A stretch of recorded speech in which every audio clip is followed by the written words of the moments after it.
आपण सध्या पाहतोय।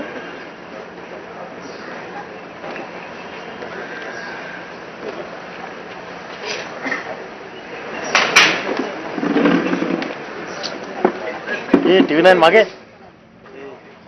जे घडलं ते अत्यंत दुःखद आहे, वेदनादायी आहे। महाराष्ट्रातल्या सगळ्याच राजकीय पक्षांनी या घटनेचा निषेध केलेला आहे आणि संतोष जगदाळेंच्या पार्थिवाचं अंत्यदर्शन घेण्यासाठी शरद पवार पोहोचले।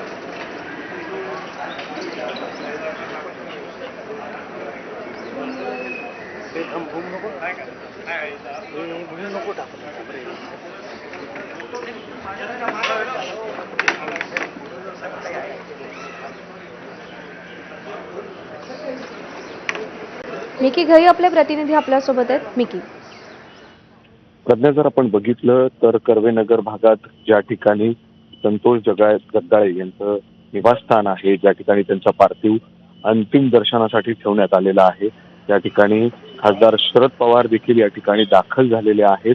शरद पवार देखील या ठिकाणी येऊन त्यांच्या कुटुंबियांना सांत्वन करतायत। त्याचबरोबर अंतिम दर्शन देखील संतोष जगदाळे यांच्या पार्थिवचे त्यांनी या ठिकाणी घेतलेले आहेत। त्यांच्या कुटुंबियांशी देखील ते बोलणार आहेत।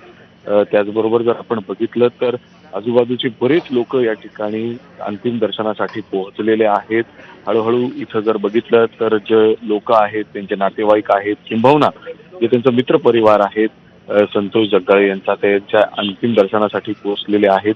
सकाळपासून जर आपण बघितलं तर केंद्रीय राज्यमंत्री मुरलीधर मोहोळ हे सगळं काही सुरुवातीपासून बघत होते। आज विमानतळावर जेव्हा संतोष जगदाळे यांचा पार्थिव त्या ठिकाणी पोहोचलं तेव्हा देखील स्वतः मुरलीधर मोहोळ त्या ठिकाणी उपस्थित होते। त्याचबरोबर राज्यातील इतर 2 मंत्री देखील त्या ठिकाणी उपस्थित होते। त्यामध्ये दत्ता भरणे असतील आणि त्याचबरोबर माधुरी मिसाळ असेल, ते त्या ठिकाणी उपस्थित होते। आणि त्यानंतर जवळपास 5च्या सुमारास संतोष जगदाळे यांचा पार्थिव त्यांच्या निवासस्थानी कर्वेनगर या ठिकाणी आणण्यात आलं।